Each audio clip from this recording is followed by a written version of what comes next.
Assalamualaikum warahmatullahi wabarakatuh. Perkenalkan, nama saya Tri Ulandari, kelas PAI 3D, NIM 2311129, mata kuliah Fikih. Baiklah, di sini saya akan membuat video pembelajaran mengenai konsep dasar syariah, fikih, dan usul fikih. Baiklah, yang pertama saya akan menjelaskan mengenai pengertian syariah. Syariah ini secara harfiah berarti jalan yang lurus menuju sumber kehidupan atau mata air, yaitu ketetapan Allah dan Rasul-Nya yang menjadi pedoman hidup setiap muslim. Syariah ini juga mencakup seluruh aspek kehidupan seperti akidah, akhlak, ibadah, dan muamalah. Syariah ini bersifat mutlak, absolut, dan universal. Kenapa? Karena ia berasal dari wahyu Allah Subhanahu wa taala, yaitu Al-Qur'an dan hadis. Unsur utama syariah ini yaitu pertama material, yaitu berupa aturan, hukum, perintah, dan larangan. Yang kedua yaitu yang bersumber dari Allah dan wahyunya. Yang ketiga yaitu sifat mutlak dan berlaku universal. Yang keempat yaitu objek. Objek ini yaitu mukallaf, yaitu muslim yang telah memenuhi syarat hukum. Yang kelima yaitu fungsi, pedoman untuk mengatur kehidupan dunia dan akhirat. Yang keenam yaitu kandungan atau komprehensif, yaitu meliputi seluruh aspek kehidupan manusia. Adapun tujuan syariah ini yaitu untuk menuntut umat manusia agar tidak tersesat di dunia maupun akhirat dengan mengikuti jalan yang ditentukan Allah. Baiklah, yang kedua yaitu pengertian fikih. Fikih ini secara bahasa berarti pemahaman mendalam. Secara istilah, fikih ini adalah ilmu yang membahas hukum-hukum syara yang bersifat amaliyah atau perbuatan yang digali dari dalil-dalil syariah, Al-Quran, dan hadis. Fikih ini bersifat relatif karena merupakan hasil ijtihad ulama sehingga memunculkan berbagai mazhab. Adapun ruang lingkup fikih yaitu yang pertama, hukum ibadah atau hubungan manusia dengan Allah. Yang kedua yaitu hukum muamalah, hubungan manusia dengan sesama. Yang ketiga yaitu hukum munakalah, yaitu keluarga dan pernikahan. Yang keempat yaitu hukum jinayah atau pidana dan perdata. Fungsi fikih ini yaitu memberikan rincian praktis hukum syariah agar mudah diamalkan oleh umat Islam dalam kehidupan sehari-hari mereka. Yang ketiga yaitu pengertian usul fiqh. Usul fiqh adalah ilmu yang membahas kaidah dan metode untuk menggali dan menetapkan hukum syariah dari sumbernya, yaitu Al-Quran dan hadis. Ilmu ini memastikan atau penafsiran hukum syariah dilakukan secara valid dan logis. Adapun ruang lingkup usul fiqh yaitu yang pertama, macam-macam hukum atau taklifi dan wad'i. Yang kedua yaitu perbuatan manusia, yaitu mahkum fihi. Yang ketiga yaitu pelaku hukum atau mahkum alaihi. Yang keempat yaitu hambatan hukum awarid atau muktasabah dan samawiyah. Yang kelima yaitu metode istinbat atau penarikan hukum dari dalil. Yang keenam yaitu sumber hukum atau adilah syariah seperti Al-Quran, hadis, ijma, qiyas, dan lain-lain. Adapun fungsi usul fiqh yaitu yang pertama, menafsirkan syariah agar lebih aplikatif. Yang kedua yaitu menjaga validasi penetapan hukum Islam. Adapun hubungan syariah, fikih, dan usul fiqh yaitu yang pertama, syariah. Syariah ini merupakan hukum dasar dari Allah yang bersifat mutlak. Fikih ini produk dari penafsiran syariah yang bersifat praktis dan rinci namun relatif. Yang ketiga yaitu usul fiqh, kaidah dan metode untuk menggali hukum syariah. Jadi kesimpulannya adalah syariah ini adalah sumber utama hukum Islam. Kalau usul fiqh ini adalah metode untuk menafsirkan syariah. Kalau fikih ini adalah hasil penafsiran syariah yang lebih aplikatif untuk diamalkan. Hubungan ketiganya yang bersifat saling melengkapi dan profesional. Sekian pembahasan mengenai syariah, fikih, dan usul fiqh. Baiklah, selanjutnya saya akan menjelaskan mengenai sejarah perkembangan fikih dan mazhab fikih. Sejarah perkembangan fikih ini dan mazhab fikih ini ada 4. Yang pertama, fikih pada masa Nabi Muhammad. Yang kedua, fikih pada masa sahabat. Yang ketiga, fikih pada masa mazhab fikih. Yang keempat yaitu pada masa kontemporer. Baiklah, yang pertama saya akan menjelaskan fikih pada masa Nabi Muhammad SAW dan bagaimana perkembangannya. Fikih pada masa Nabi Muhammad SAW, fikih sebagai pemahaman dan penafsiran terhadap hukum Allah yang sudah mulai ada, tetapi dalam bentuk yang sederhana. Al-Quran ini diturunkan secara bertahap sesuai dengan konteks permasalahan yang terjadi. Tidak semua ayat hukum langsung dipahami umat Islam, sehingga Nabi memberikan penjelasan melalui ucapan, perbuatan, dan perlakuannya atau sunnah-sunnahnya. Sunnah ini merupakan bentuk penjelasan langsung atas ayat-ayat Al-Quran, menjadikannya lebih mudah dipahami dan diamalkan. Namun perbedaan pendapat ini muncul terkait apakah Nabi melakukan ijtihad dalam memberikan penjelasan. Yaitu yang pertama, pendapat pertama, Nabi bisa berijtihad dalam urusan hukum syara sebagaimana manusia lainnya.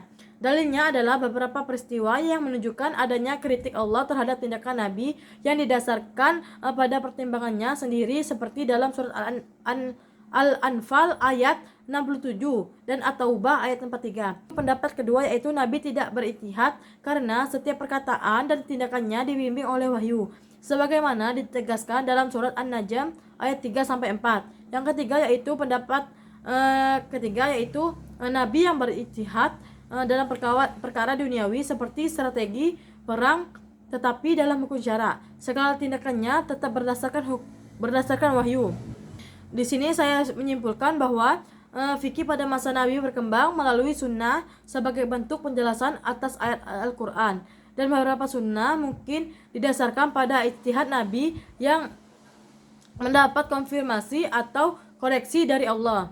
Yang kedua, saya akan menjelaskan fikih pada masa sahabat. Setelah wafatnya Nabi, para sahabat ini yang melanjutkan penerapan dan pengembangan hukum Islam dengan ijtihad. Beberapa karakteristik fikih pada masa sahabat adalah yang pertama, berpegang pada Al-Quran dan Sunnah.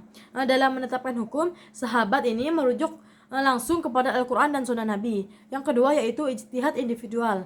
Ketika tidak ada dalil nas yang jelas, sahabat menggunakan ijtihad untuk menentukan hukum. Yang ketiga yaitu penyelesaian per kasus. Sahabat menetapkan hukum berdasarkan kasus yang muncul tanpa melakukan prediksi masalah di masa depan. Adapun contoh ijtihad para sahabat yaitu yang pertama, Abu Bakar As-Siddiq. Abu Bakar As-Siddiq ini menggunakan qiyas dan ijma dalam menghadapi persoalan baru, seperti memerangi orang yang murtad dan yang enggan membayar zakat. Umar bin Khattab ini mengembangkan fikih dengan mempertimbangkan kondisi sosial masyarakat, misalnya dalam bentuk kasus mu'allaf dan pembatasan hukum potong tangan saat penceklik. Yang ketiga yaitu Utsman bin Affan. Utsman bin Affan ini lebih menekankan pada perdamaian dan kelanjutannya kebijakan sebelumnya, tetapi tetap menggunakan ijtihad dalam situasi yang tertentu. Kalau Ali bin Abi Thalib ini menggunakan qiyas dan pendekatan kontekstual terhadap kasus hukum, meskipun lebih banyak disibukkan dengan stabilitas politik. Fikih pada masa imam mazhab. Perkembangan fikih mencapai puncaknya pada masa para imam mazhab, yaitu abad kedua dan ketiga Hijriah. Mazhab yang terkenal adalah yaitu pertama mazhab Hanafi. Mazhab Hanafi ini mengutamakan rasionalitas dan qiyas. Yang kedua yaitu mazhab Maliki, menggunakan amal ahal al-Madinah atau praktik penduduk Madinah sebagai sumber hukum. Yang ketiga yaitu mazhab Syafi'i, menekankan kombinasi dalil, nas, ijma, dan qiyas. Yang keempat yaitu mazhab Hanbali, sangat berpegang pada nas Al-Quran dan Sunnah serta menolak qiyas kecuali dalam kondisi darurat. Kesimpulannya yaitu fikih ini sudah ada sejak masa Nabi, berkembang melalui sunnah dan ijtihad sahabat, kemudian mencapai sistematika yang lebih matang pada masa para imam mazhab. Perbedaan pendapat dalam fikih menjadi rahmat karena memberikan fleksibilitas dalam menjalankan hukum Islam sesuai dengan konteks zaman dan tempat. Yang keempat yaitu saya akan membahas mengenai masa kontemporer. Masa kontemporer ini merupakan persamaan dari masail fikih, yaitu kajian fikih atau isu-isu kontemporer. Misalnya dapat dilihat dari berbagai buku yang secara khusus diberi judul masail fikniyah atau problematika hukum Islam kontemporer, sehingga dapat dipahami bahwa yang dimaksud dengan hukum Islam kontemporer adalah perspektif hukum Islam terhadap masalah-masalah kekinian. Hal ini dapat kita melihat pada tema-tema yang diangkat. Baiklah, itu saja yang dapat saya sampaikan mengenai sejarah perkembangan fikih dan mazhab fikih. Selanjutnya saya akan membahas mengenai toharoh atau bersuci. Yang pertama itu pengertian toharoh.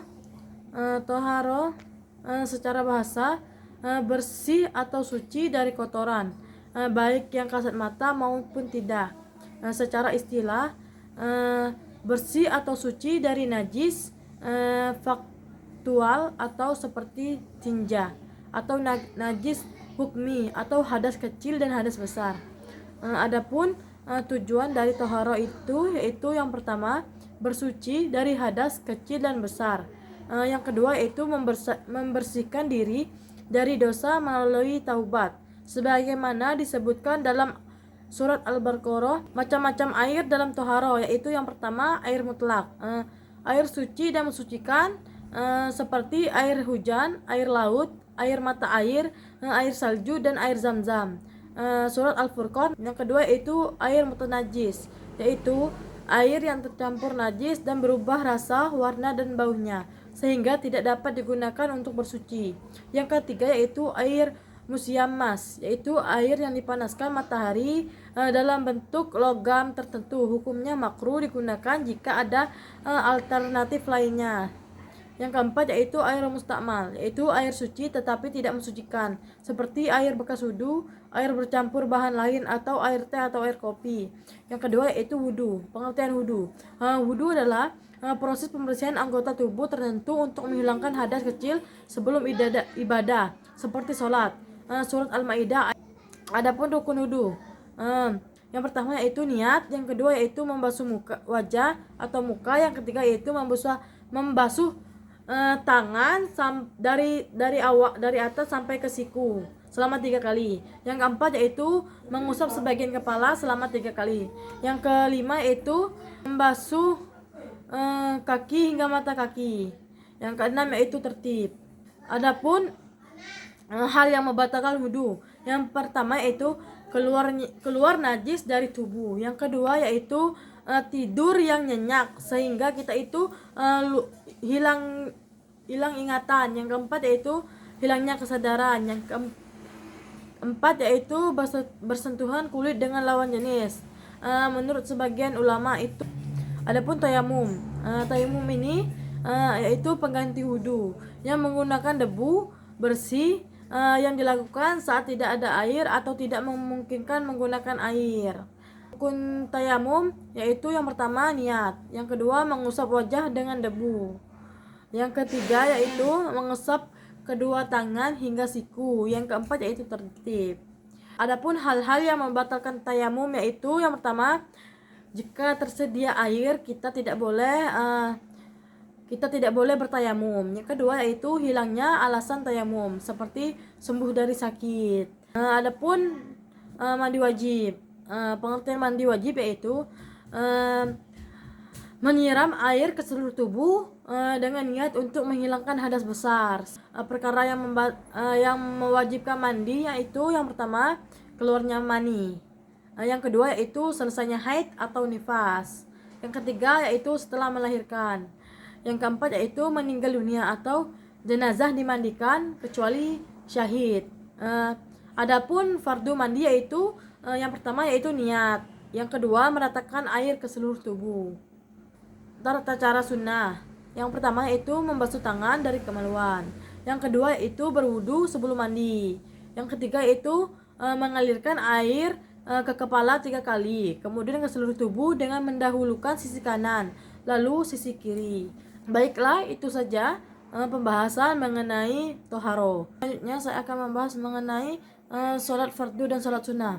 Pengertian sholat. Salat adalah ibadah yang terdiri dari perkataan dan perbuatan yang dimulai dengan takbiratul ihram dan diakhiri dengan salam, sesuai dengan syarat dan rukun yang telah ditentukan. Salat ini merupakan tiang agama yang jika dilaksanakan dengan benar berarti menegakkan agama, sementara yang meninggalkan berarti meruntuhkan agama. Adapun dalil tentang salat, beberapa ayat Quran mengenai salat antara lain yang pertama yaitu surat Al-Baqarah ayat 243. Yang kedua yaitu surat Al-Baqarah ayat 238. Yang ketiga yaitu surat An-Nisa ayat 103. Yang kelima yaitu surat Al-Ankabut ayat 45.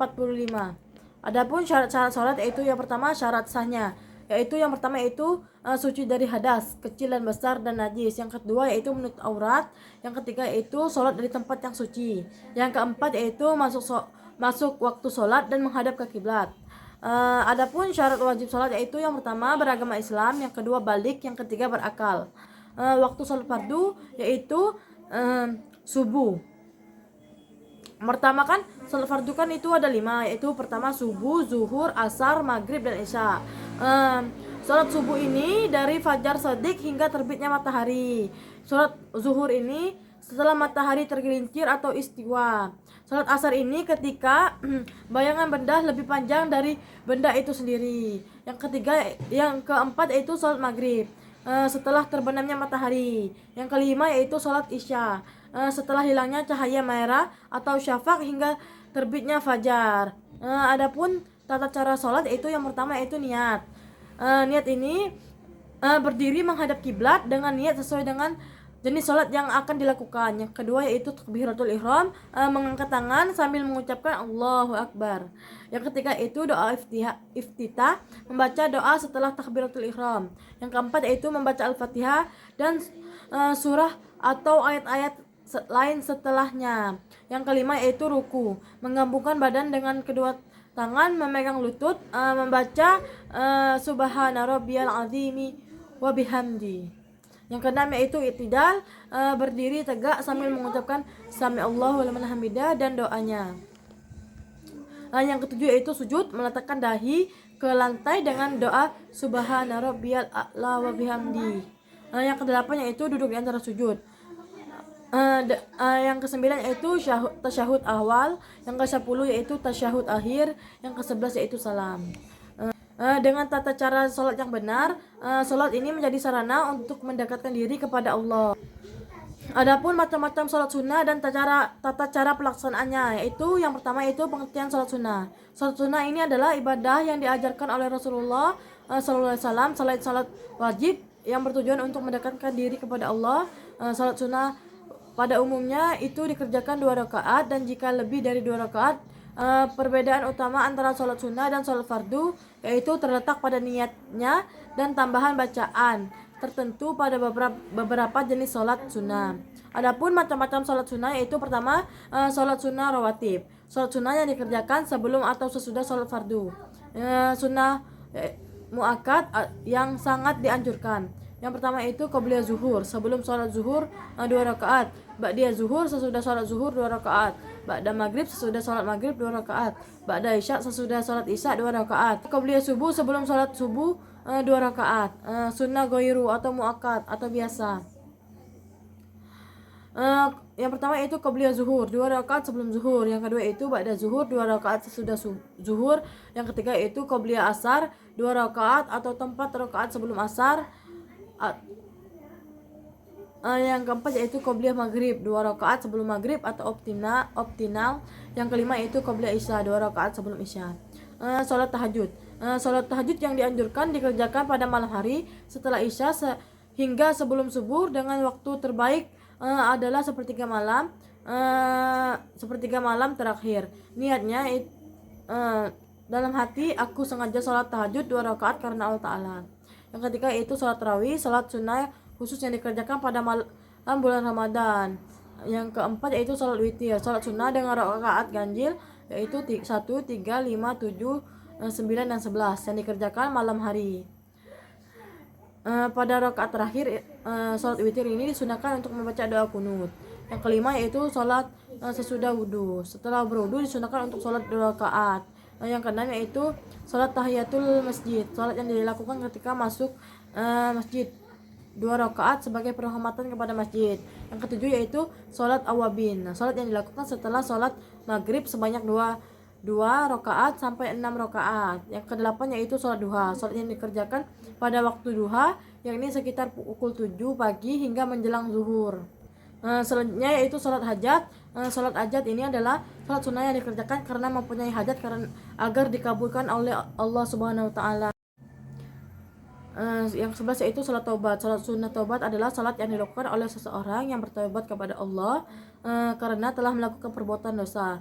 Sholat taubat dikerjakan dengan 2 rakaat. Selanjutnya itu sholat tasbih. Sholat tasbih adalah sholat sunnah yang mengagungkan Allah Subhanahu wa Ta'ala akan kesuciannya. Salat tasbih dilakukan agar Allah Subhanahu wa Ta'ala yang Maha Suci membersihkan dosa-dosa yang telah kita lakukan, baik yang besar maupun kecil, baik yang baru dilakukan maupun yang sudah lama dilakukan, baik dilakukan dengan sengaja maupun tidak sengaja. Salat tasbih dikerjakan dengan 4 rakaat sebagaimana salat Isya. Sementara waktunya bisa dikerjakan siang atau malam hari. Selanjutnya yaitu sholat Idul Fitri dan Idul Adha.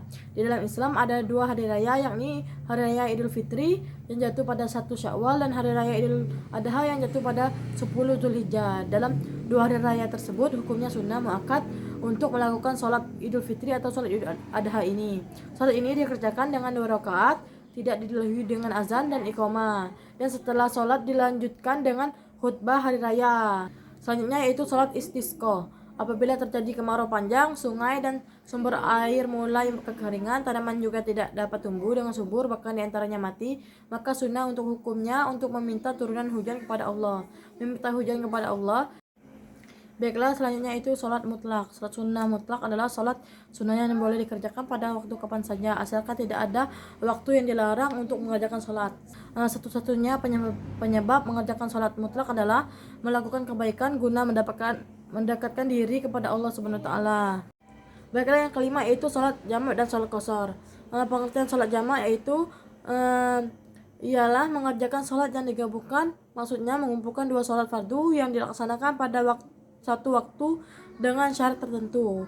Sholat fardu yang diboleh dijamak adalah sholat zuhur dan asar dikerjakan pada waktu zuhur atau pada waktu asar. Yang kedua yaitu menggabungkan sholat maghrib dan isya dikerjakan pada waktu maghrib atau pada waktu isya.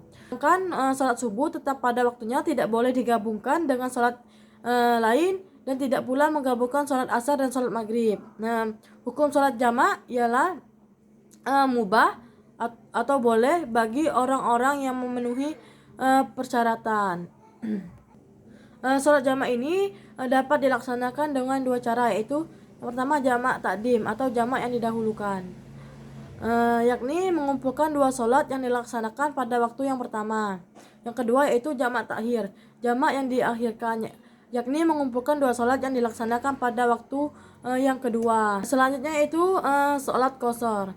Sholat qashar adalah sholat yang dipendekkan atau diringkas, yaitu melakukan sholat fardu dengan cara meringkas dari 4 rakaat menjadi 2 rakaat. Sholat fardu yang boleh diringkas adalah sholat yang jumlah rakaatnya ada 4, yaitu zuhur, asar, dan isya. Hukum melaksanakan sholat qashar adalah mubah atau diperbolehkan jika syaratnya terpenuhi. Sholat jamak qashar adalah menggabungkan 2 sholat fardu dalam satu waktu sekaligus meringkas atau qashar. Hukum dan syaratnya sama dengan sholat jamak dan sholat qashar. Sholat jamak qashar dapat dilaksanakan secara takdim maupun takhir. Baiklah, itu saja yang dapat saya sampaikan mengenai materi sholat fardu dan sholat sunnah. Kelas selanjutnya saya akan membahas bab 5, yaitu perawatan jenazah. Tata cara mengurus jenazah dalam Islam. Mengurus jenazah adalah kewajiban fardu kifayah yang melibatkan beberapa langkah utama. Perbedaan perlakuan tergantung pada kondisi jenazah, seperti muslim, syahid, bayi, atau non-muslim. Yang pertama itu jenazah muslim. Muslim yang bukan syahid wajib dimandikan, dikafani, disolati, dan dimakamkan. Kalau muslim yang mati syahid tidak dimandikan atau disolati, hanya dikafani dan dimakamkan saja. Kalau muslim ihram dimandikan tanpa wewangian, dikafani dengan kain ihram tanpa menutup kepala, itu laki-laki. Yang kedua itu jenazah non-muslim. Kafir zimmi hanya dikafani dan dimakamkan, tidak disolati. Jikalau kafir harbi dan murtad, tidak ada kewajiban merawat jenazah, tetapi diperbolehkan mengkafani dan memakamkan. Yang ketiga yaitu bayi yang meninggal. Bayi usia 6 bulan ke atas perlakuannya sama seperti jenazah dewasa. Kalau bayi yang kurang dari 6 bulan, jika sempurna bentuknya, diperlakukan seperti jenazah dewasa kecuali tidak disolati. Jika belum sempurna, cukup dibungkus dan dimakamkan saja. Itu sunnah ya. Proses pengurusan jenazah. Memandikannya. Cara memandikannya itu membersihkan jenazah dari kotoran, dilakukan oleh orang sejenis atau mahramnya. Langkahnya yaitu membersihkan kotoran tubuh, menyiram air, meratakan sabun, dan membersihkan hingga bersih. Yang ketiga yaitu wudhu jenazah sebelum dikafani. Yang keempat yaitu siraman terakhir menggunakan air bercampur dengan wewangian. Yang kedua yaitu mengkafani. Jika laki-laki 3 lapis kain kafan. Jika perempuan tambahan pakaian gamis, kerudung, dan kain sarung. Kapas diberi wewangian, ditempatkan di lubang tubuh.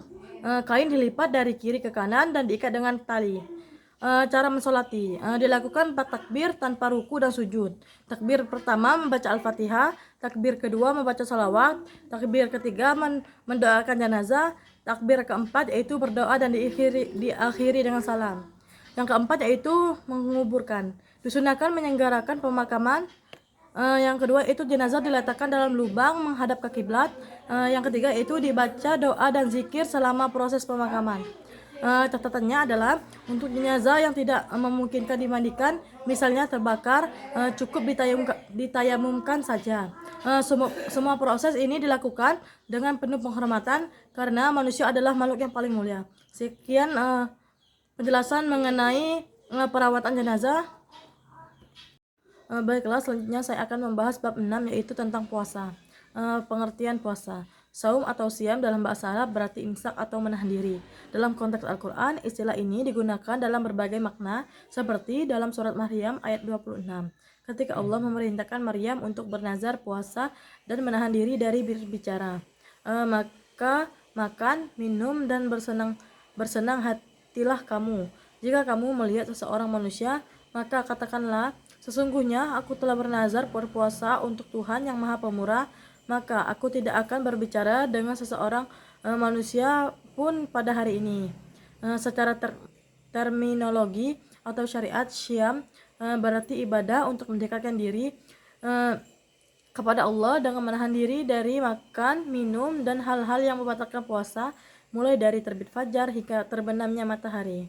Adapun syarat sunnah dan fardu puasa yaitu yang pertama syarat puasa. Syarat puasa dibagi menjadi 2 kategori. Yang pertama yaitu syarat wajib dan syarat sah. Syarat wajib puasa yaitu yang pertama beragama Islam. Hanya orang muslim yang diwajibkan berpuasa sebagaimana perintah dalam Al-Quran ditujukan kepada orang-orang yang beriman. Yang kedua yaitu berakal sehat. Orang yang gila, mabuk, atau tidak sadar tidak diwajibkan berpuasa karena tidak memiliki kemampuan mengendalikan dirinya. Yang ketiga yaitu balik. Anak yang belum balik tidak diwajibkan berpuasa tanpa balik. Tanda balik adalah mimpi basah bagi laki-laki dan haid bagi perempuan. Yang keempat yaitu mampu menjalankan puasa. Orang yang sakit atau lanjut usia yang tidak mampu berpuasa diperbolehkan mengganti dengan fidyah. Kelima yaitu bermukim, tidak dalam perjalanan. Orang yang berpergian diperbolehkan tidak berpuasa tetapi wajib menggantinya di lain hari. Syarat sah puasa yaitu seperti niat di malam hari dan tidak melakukan hal-hal yang membatalkan puasa. Yang kedua yaitu sunnah puasa. Yang pertama yaitu bersahur. Disunahkan makan sahur terutama mendekati waktu subuh. Rasulullah SAW bersabda, bersahurlah karena dalam sahur ada berkah. Hadis riwayat Bukhari dan Muslim.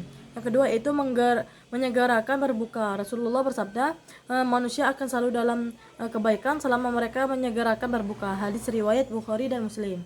Yang ketiga yaitu berbuka dengan kurma atau air. Dianjurkan berbuka dengan kurma dan jika tidak ada cukup dengan air. Hadis riwayat Ahmad, Abu Dawud dan Tirmizi. Yang keempat yaitu berdoa saat berbuka. Contoh doa berbuka adalah telah hilang rasa haus, urat-urat telah basah, dan pahala akan tetap insya Allah. Selain itu dianjurkan menjauhi segala larangan, memperbanyak zikir, membaca Al-Quran, dan amal ibadah lainnya. Yang ketiga itu fardu puasa. Niat puasa wajib dilakukan pada malam hari sejak waktu maghrib hingga sebelum masuk subuh. Menurut Imam Nawawi, niat puasa tidak harus dilakukan pada waktu tertentu di malam hari asalkan masih dalam rentang tersebut. Adapun hal-hal yang membatalkan puasa itu, yang pertama muntah dengan sengaja, yang kedua itu bersetubuh atau ijma, yang ketiga yaitu makan dan minum dengan sengaja, yang keempat yaitu haid dan nifas. Adapun jenis-jenis puasa dalam Islam, puasa dalam Islam terdiri dari dua jenis utama, yaitu puasa wajib dan puasa sunnah. Selain itu, ulama fikih membagi puasa berdasarkan hukumnya menjadi 4 macam, yaitu puasa fardu, wajib, puasa sunnah, puasa makruh, dan puasa haram. Yang pertama yaitu puasa wajib. Puasa wajib adalah puasa yang harus dilakukan berdasarkan syariat Islam. Antara lain yaitu pertama puasa Ramadan, yang kedua yaitu puasa kafarat, yang ketiga yaitu puasa nazar. Yang kedua puasa sunnah. Puasa sunnah adalah ibadah yang dianjurkan dan mendatangkan pahala. Beberapa puasa sunnah yang utama yaitu yang pertama puasa 6 hari di bulan Syawal. Yang kedua yaitu puasa Ayyamul Bid pada tanggal 13, 14, 15 Qamariyah. Yang ketiga yaitu puasa Senin Kamis. Yang keempat yaitu puasa Arafah pada tanggal 9 Zulhijjah. Yang kelima yaitu puasa Asyura 9 sampai 10 Muharram. Yang ke-6 yaitu puasa Nabi Daud. Yang ketujuh yaitu puasa bulan suci seperti Rajab, Sya'ban, dan lain-lain. Adapun 3 yaitu puasa makruh, puasa yang tidak dianjurkan tetapi tidak berdosa jika dilakukan. Puasa ini adalah puasa khusus pada hari Jumat, puasa sehari atau 2 hari sebelum Ramadan, puasa pada hari yang diragukan atau diragukan awal Ramadan. Yang keempat yaitu puasa haram, puasa yang berdosa jika dilakukan, yaitu puasa pada hari raya Idul Fitri dan Idul Adha, puasa pada hari tasyrik tanggal 11, 13 Zulhijjah, kecuali untuk dam haji. Yang ketiga yaitu puasa wanita haid dan nifas. Yang keempat yaitu puasa tanpa sepengetahuan suami bagi istri di luar Ramadan. Adapun hikmah puasa yang itu pertama hikmah fisik. Yang pertama itu menyehatkan tubuh, memberi waktu istirahat bagi organ pencernaan, dan menguatkan pertahanan kulit. Yang kedua itu mengurangi resiko penyakit seperti MA dan serangan jantung. Yang kedua itu hikmah fisikis, meningkatkan pengendalian diri, mengurangi agresivitas, dan menyenangkan jiwa. Dan juga melatih kesabaran dan menyesuaikan diri terhadap tekanan kehidupan sehingga daya tahan mental meningkat. Demikian jenis-jenis dan hikmah puasa menurut syariat Islam.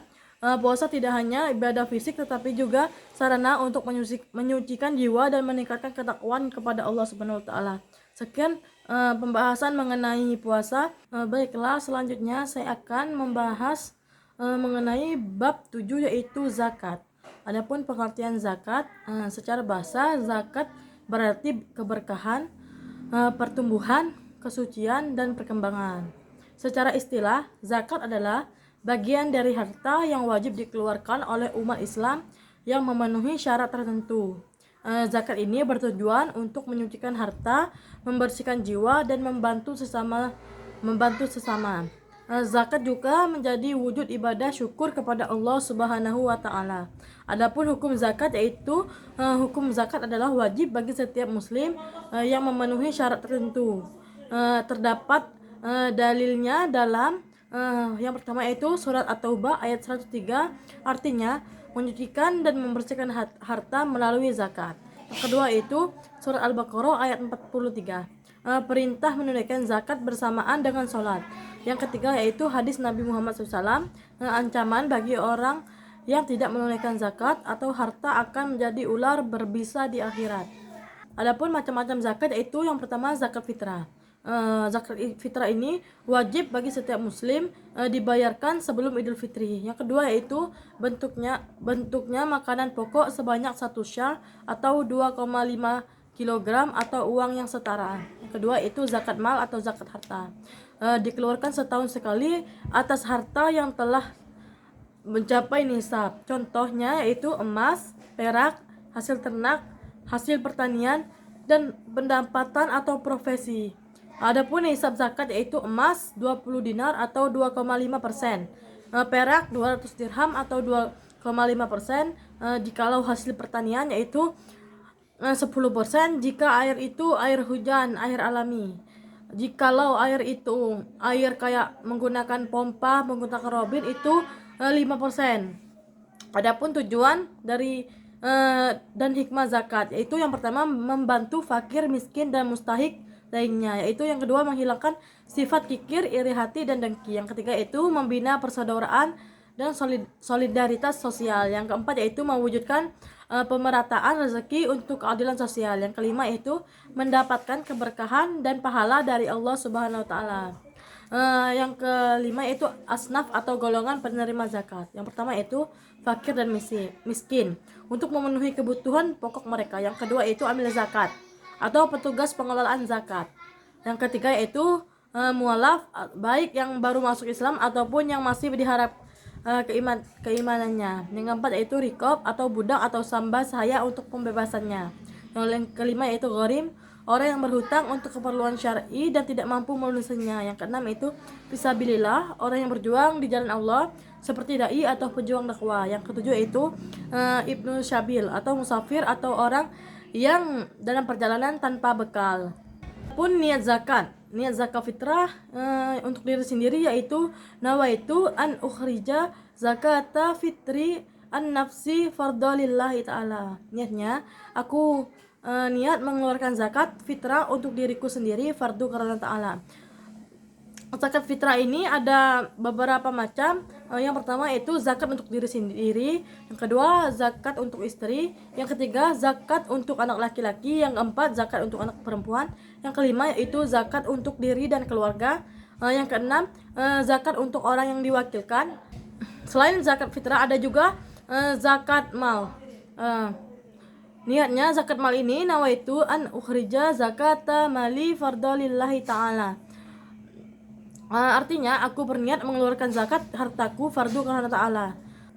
Adapun doa menerima zakat yaitu ajarakallahu fima a'taita wa ja'allahu tahuran laka wa barakalaka fima goita. Artinya semoga Allah memberikan pahala dari apa yang engkau berikan, menjadikannya suci bagimu dan memberikan keberkahan pada hartamu yang tersisa. Baiklah, itu saja yang dapat saya sampaikan. Saya akhiri, wabillahi taufiq wal hidayah. Wassalamualaikum warahmatullahi wabarakatuh.